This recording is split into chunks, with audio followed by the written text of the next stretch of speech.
over. So let's say yesterday we had discussed briefly about the present perfect tense and the continuous form of the present perfect tense. So at time we have to use since, at time we have to use for, and at time we have to use our. So now we will discuss that when we have to use since, when we have to use for, and when we have to use our. So we would use since when we refer to the start of time, like when we have the start of time is being mentioned. Let's say 1970 is being mentioned. He has diabetes, like that in the case notes. So we can write down she has had diabetes since 1970. Let's say I will write the sentence for you.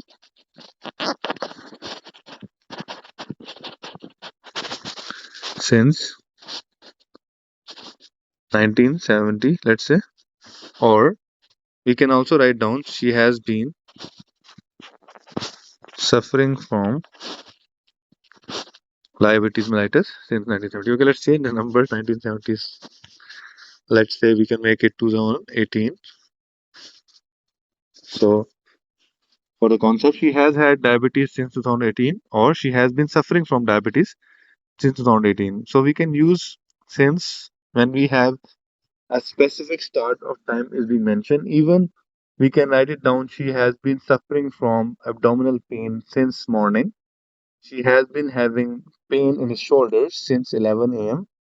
Or she has been, let's say, attending physio session since December 2019. Okay.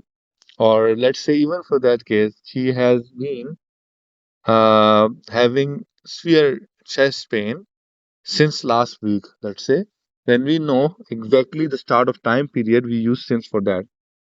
But when we have for we use when we describe a period of time, when we don't know the start, but there is a period of time. Let's say she has been, she has had diabetes for, let's say, 3 years. We use for that. Let's say she has been on physio session for 6 months, right? The patient has been waiting for doctor for 10 minutes, right? Or he has been having abdominal pain for a week. It's not clear which week you are talking about, so we use for that. And we should use our when we are discussing an event that describe the change in condition or the repeated event. So when we have change, either progression or regression, for example, so we have change in condition, for example, or if we have repetition, so we use our. Let's say over a period of, or let's say over the past 3 weeks, right? His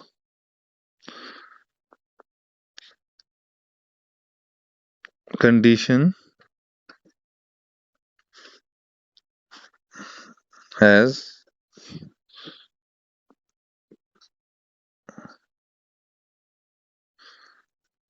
deteriorated.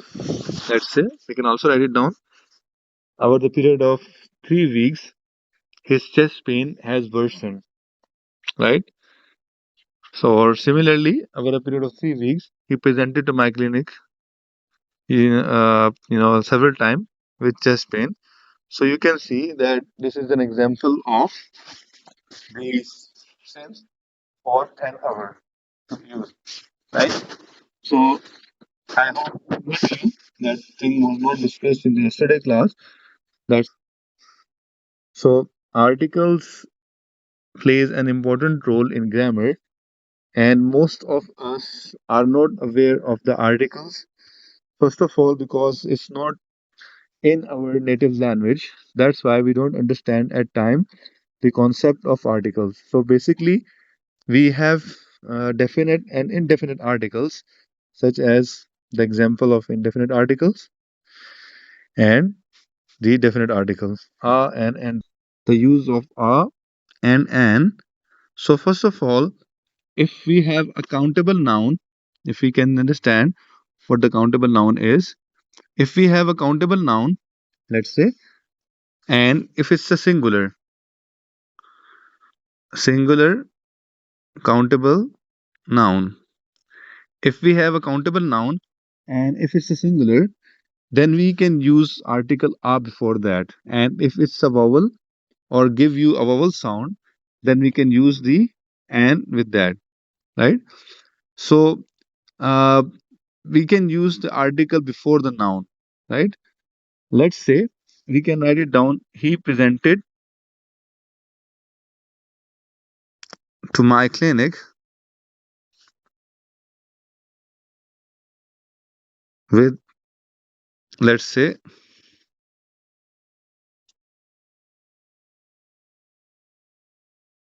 with a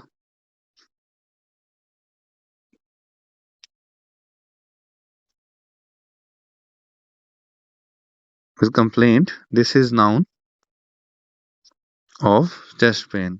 No, it was only like one complaint, singular. That's why we use article a over here. If it was plural with complaints of chest pain and blah and blah, then there is no articles that has to be used anyhow. So now we can see that when we have a countable noun and if it's singular, we can use article before that. And when we have plural, there is no article before that noun. So we have example of countable noun in medicine. For example, let's say lump is countable noun, singular. Let's say abscess is also a countable noun. Okay, the word pain is uncountable.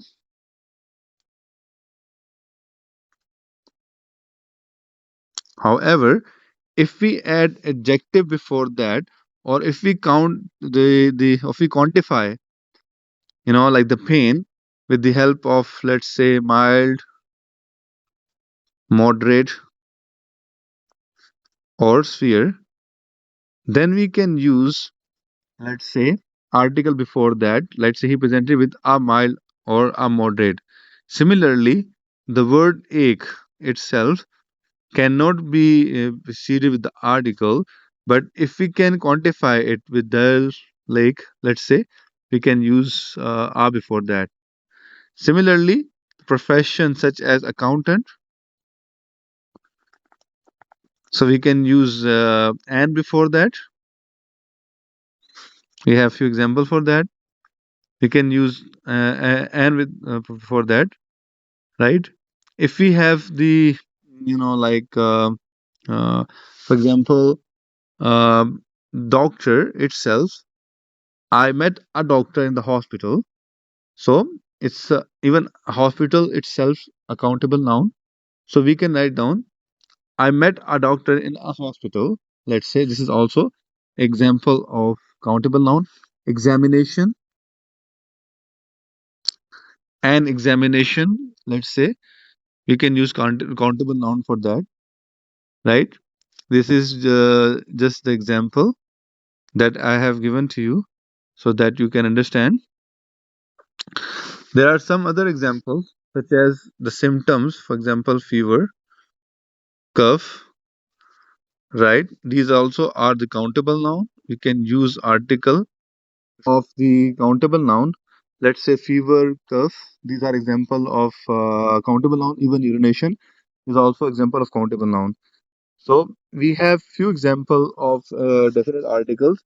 So definite articles can be used when we have the like when we have to mention something specific. For example, I have been treating this patient for the last 5 years. So I'm just highlighting the last 5 years. or he has pain in the right shoulder, right? So we are also specifying. So before the body parts, we can use the article the before that, right? The right shoulder. When we have to have the body parts, we can use article before that, right? And secondly, it's important for you to understand that when we have to highlight or when we refer something for second time, we can use article. Rule of capitalization, let's say. Uh,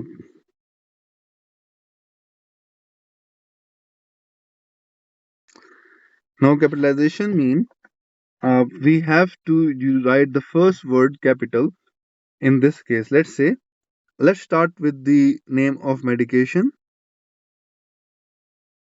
Now, if we have a medicine name against the brand name, if we have the medication name against the brand name, we can use article, we can use the first word capital, right? But if it's a, let's say, salt name, we can use the first word as lowercase.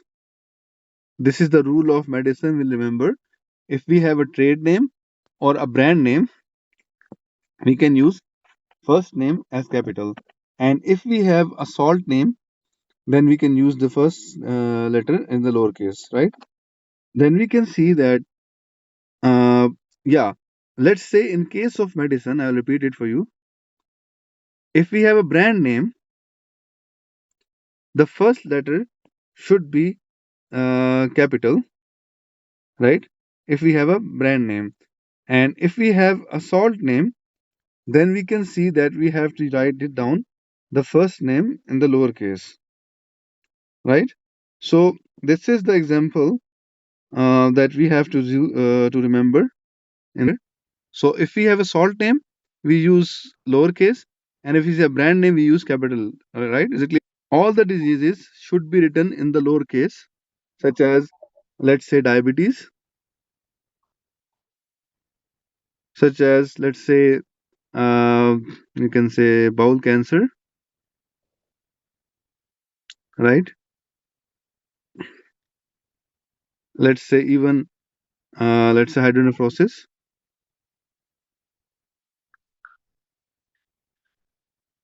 These are all the example of your diseases that are the common noun should be written in the lowercase. But if we have medical condition that, Excuse sir, what about type 2 diabetes? and second thing is we have the like as we were discussing with you, the medical condition that are being named against the scientists, such as Alzheimer, right? You can also see we have the Parkinson, we have also Bell's palsy,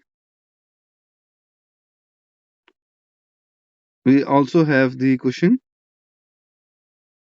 syndrome, and so on.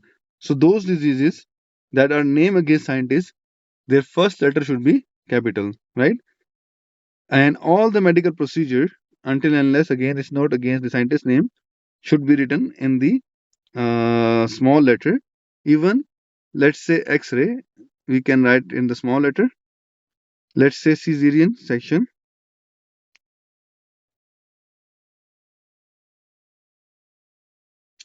with the lowercase, right? And the body parts should also be written in the lowercase, such as your hand, lowercase, heart, lowercase, knee, lowercase, and so on. Then we have the job titles. The job titles should be written with the first letter capital. Let's say the cardiologist. If I prefer to write da with that, right? Even the name of place or the institution or the hospital. Let's say the Shifa Hospital. Both are in the lowercase. Yes, the Shifa Hospital. Yeah, these should be in the capital letter as per the question. Noun such as just the hospital without mentioning any specific hospital. The patient was admitted to hospital. There is no H capital. She does not have a family doctor. Let's say Mr. Mark is a doctor. Let's say uh, she is a pilot. Let's say we can use article before that, or he is a dentist. Before that. Okay, so we should not use any capital letter before that. And let's say days or months such as Monday, Tuesday, let's say January, even the special day, Christmas Day. These should be written as the capital letter, right? We should not use the season in capital. Let's say spring in the lowercase, autumn in the lowercase, right? And then we can see that the pronoun, we can see pronoun I should always be capital, right? Pronoun I should always be capital. Even this is the most asked question, that we should write it down. The word I, you can say in the capital letter or not. So we have to write it down, I as a capital letter, no matter what. Wherever you are writing, you should write it down. Okay. So this is an example for you. I believe it's clear to you as well. So if you can see there, then we can see that these are a few examples of the articles we discussed with you. I hope use of grammar is also important when it's come to transformation of the case notes. If we can see in transformation, we can change the verbs, let's say to noun or vice versa, adjective, if let's say adjective to noun, let's say. It's important skill for you to have to do in the paraphrasing, right? Now, in terms of paraphrasing, let's say, for example, if in the case notes, if they have written complaint with N, we can use complaint with T. Similarly, if we have the word such as lethargy, that is your noun, we can change it to lethargic, that is your adjective, and vice versa. So these are few examples. And yes, if we have given shortness of breath in the case notes and we are writing this letter to the specialist, so what would you write? This is also the part of transformation. When we transform the case notes, we can see that in the formal letter, we prefer to use the passive voice. So, like when and how we have to use. For example, if you can see the case notes, it's written, let's say, physio advice, right? And follow up 3 months. Now, I can write it down this in active voice as per the importance of my notes. Let's say I have advised him physio session and requested the patient to visit me after 3 months, right? If this is the importance of the specialist that is being writing this thing, but let's say if it's written physio advice still 3 months back, let's say, still stiffy movement. So we can write it down. Now here importance will be the physio, and we can use the passive voice. Let's say we can simply write it down. The passive voice, if it's in the present tense, the physio has sessions have been advised, or physiotherapy has been advised. Let's say, however, he is still having stiffy movement, or we can also write it down, although he has been advised, yeah, although physio session has been advised to him, however, he's still having stiffy movement, right? Here the physio was important, or let's say if it's written physio advice non-compliance. So here we can see that we are discussing about the behavior of the we can say patient. Now we can write in passive voice but focus on the patient. Let's say he has been advised physio session, however, he remained non-compliant. So, according to the demand of the sentence, the structure of the sentence would also be changed in transformation. Versus complaint with N. So, with T is your noun and with N is your verb, right? So, accordingly, we have to see. Similarly, advice, advice with C and advise with S. So, we have to put S when we are using as a verb. He was advised correctly, right? Request can be used as a verb and as a noun. So, if we are using as a verb, we can see that we can directly write down he was requested, or Mr. Alex requested painkiller. If the patient had requested something, so we can say that he requested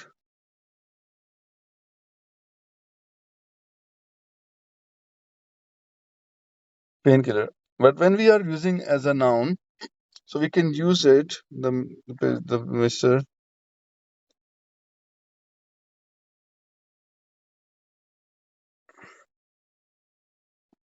So the patient made a request. Now here it's as a noun can be used, right? Now similarly, we have the word affect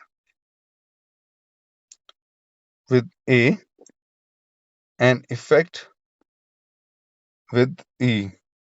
So affect with A is verb and effect with E is noun, right? So we can write it down.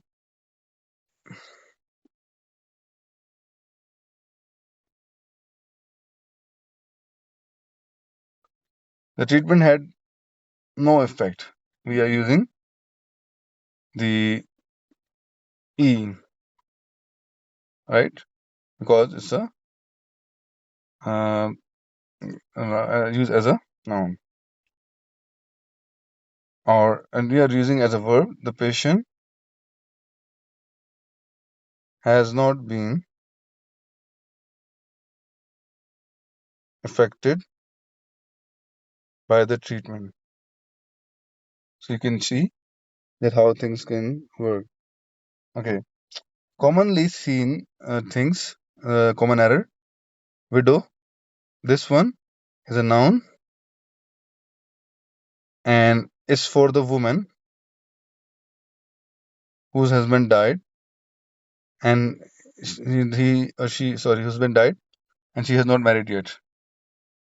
Widower